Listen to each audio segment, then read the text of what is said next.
Chegamos ao quarto e último bloco do nosso programa. Rossino, está correndo demais esse programa, mas está bom, tem muito conteúdo. Certamente podemos fazer outros e assim, já fica o convite, né? Eu acho que é fundamental, você tem, imagina, uma história bacanérrima que a gente pode compartilhar, a gente está compartilhando.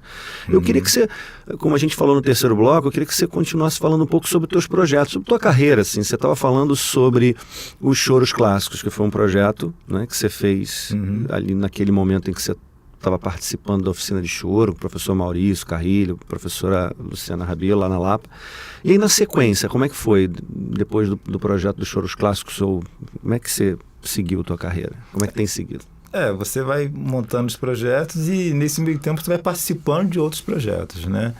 Então, eu participei do projeto de uma oficina, de uma companhia de teatro, né, chamada Companhia dos Comuns, né, que foca em temas, né, sobre o negro, né, a negritude. Isso. E foi uma experiência, assim, maravilhosa, né? Musicalmente, né, porque são produções muito profissionais, né, com toda direção de iluminação, de cenário, musical, né? E te dá também uma outra dinâmica de ensaios, né? de zelo com a coisa cênica, né? A gente estava conversando um dia, né, sobre isso. O teatro, ele te exige mais, né, em termos de ensaio e de preparação, né, do que a música, né? A música, a gente, às vezes, com poucos ensaios, a gente consegue montar um espetáculo. O teatro é meio que, né, isso... Ainda mais quando envolve a dança também, né? Porque não era... Eu lembro que você participou de Bacula, não foi? Que foi um dos projetos da Companhia dos Comuns, além de Candaces e Silêncio também. Correto. E tinha dança, se eu não me engano... Era um teatro com dança, quer dizer, não era o teatro propriamente dito, era um teatro moderno.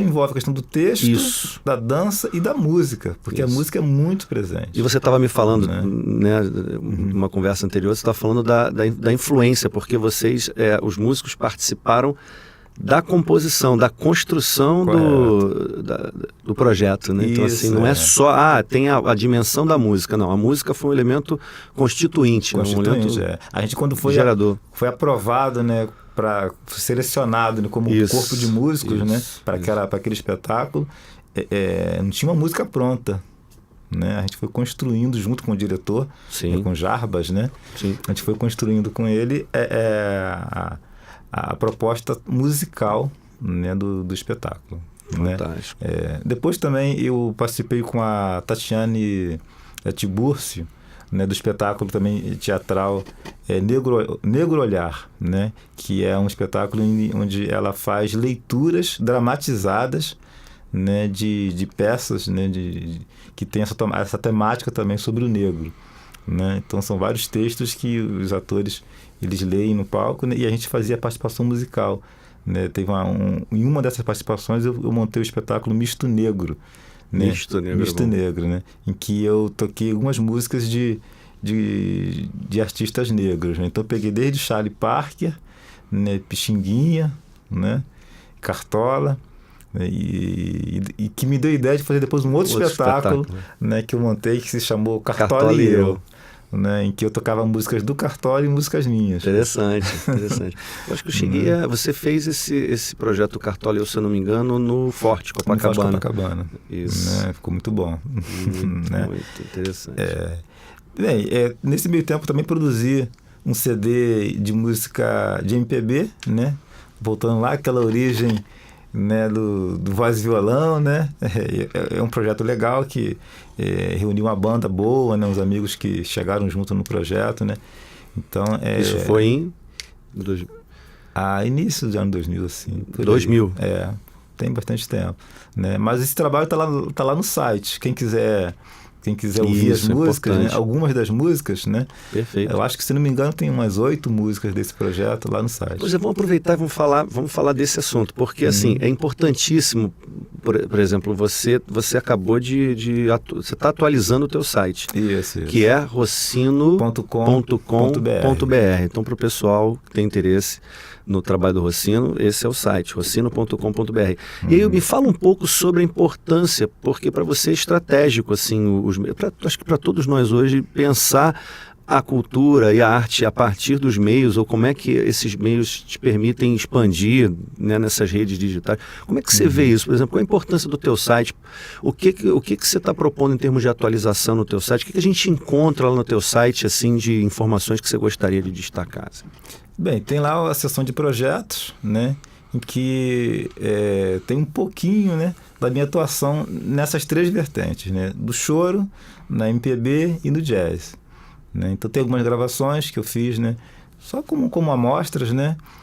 Tem essas que eu falei da MPB, que tem um trabalho com banda, um trabalho legal, né? Tem os metais, né? Quem quiser ouvir lá o Praga na Banana. Praga na Banana é bom. Que é tua composição. É, minha composição. E uma das que as pessoas mais dão um retorno assim legal, bacana, né? Ela Praga é na Banana, né? E tem todo o meu repertório de choro, tá lá, né?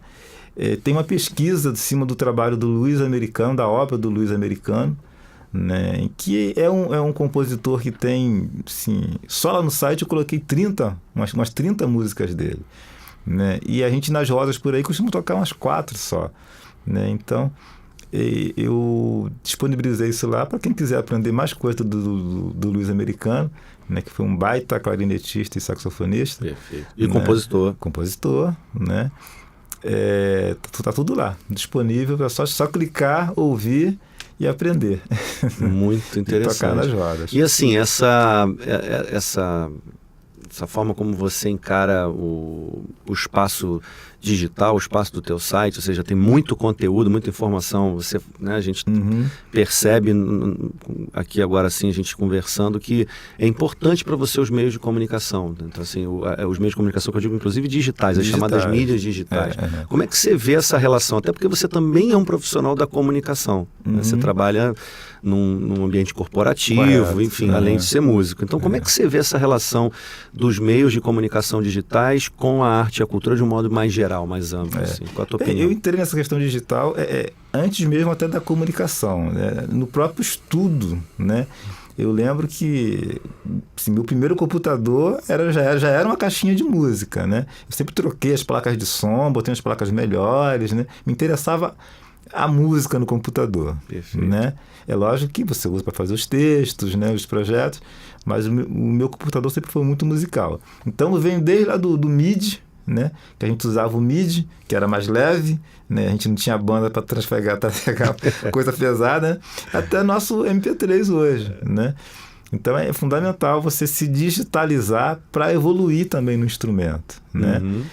E agora você se digitaliza e pode comunicar isso, né? Pelas redes, né? Pela internet.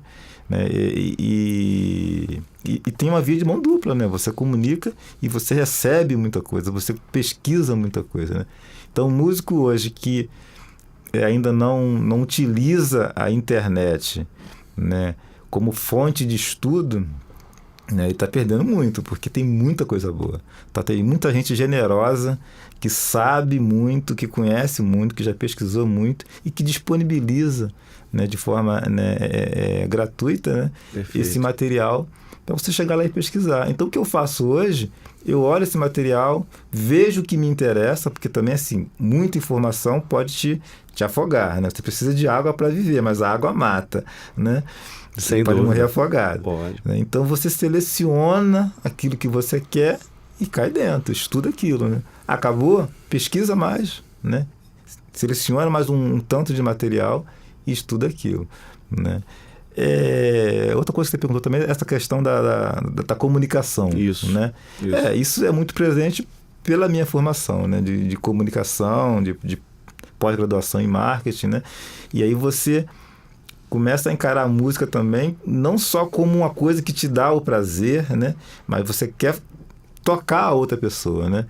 E aí você começa a se preocupar com o outro, que é a questão do marketing, né? Você faz pensando no teu público, né? E aí eu procuro levar isso, por exemplo, para as minhas letras, né? Acho fundamental você ser entendido, né? Você ser claro, entendeu? Por mais que você dê para o cara duas interpretações possíveis, isso. Né? Você sabe que ele pode interpretar isso ou aquilo. Isso é legal, você dominar um pouco isso. Bacana. Né? Isso vem da formação, né? Vem do estudo da comunicação. Da comunicação. De ter essa preocupação, e essa questão que você falou, acho que é fundamental, assim. As chamadas redes são redes de pessoas, né? Não é uma tecnologia, são redes de pessoas. E a gente tem muito para conversar ainda, assim. A gente está chegando ao final do programa. Eu queria mais uma vez te agradecer imensamente, muito, muito feliz, muito honrado de ter tua presença aqui. Eu queria abrir o microfone para você fechar com as suas palavras, assim, falar um pouco. Você quer anunciar, de repente, alguma informação para fechar? Acho legal, assim. Queria convidar, né, as pessoas a visitarem o meu site, né, proporem, né, assim, novos conteúdos que eu possa colocar lá, né. De repente vou até colocar um pouco dessa nossa entrevista lá. Ótimo, né? Com certeza. Botar uns pedaços lá. E é isso, né? Lá no site a gente vai... tem um material de pesquisa, né? Acho legal isso, você poder ajudar as pessoas, né? O músico, sem dúvida, tem que ralar muito, tem que cair dentro, não tem milagre, né? Mas se você puder já ter alguns atalhos para te facilitar a vida, né? Eu espero que você encontre alguns desses atalhos, né, lá no site, né? Principalmente na parte de choro, né? Que está lá, né? Com relação à parte de jazz, né? Eu tenho muita coisa que eu ainda não coloquei lá, né? Que na verdade são aqueles estudos, né, que eu fiz, aquelas conclusões, né, que eu já cheguei, né, mas que ainda estou amadurecendo alguma coisa antes de botar para as pessoas. Tá sempre em construção. Sempre. Você está fazendo uma atualização, como a gente já falou, do teu site, né? Isso, vamos só refrisar, www.rossino.com.br. Isso. E mesmo esse cuidado teu, né, de estar sempre atualizando o processo, e mesmo tendo a necessidade de trazer sempre novos conteúdos, hoje a gente tem, hoje lá, quem entrar vai ter todos esses conteúdos disponíveis, e tem um repertório de choros, os teus projetos, está tudo lá nesse teu ponto de contato. Pessoal que gosta de choro, sim, ter lá a pesquisa do Luiz Americano. São 200, né? São 200 choros, e fora a pesquisa do Luiz Americano. Isso. Muito bom. Rossino, mais uma vez, te agradeço muito imensamente. Eu que agradeço. E a gente fica por aqui na edição do Abrasileirando Culturas e Mídias com Rossino Crispim. Obrigado, Rossino. Valeu aí.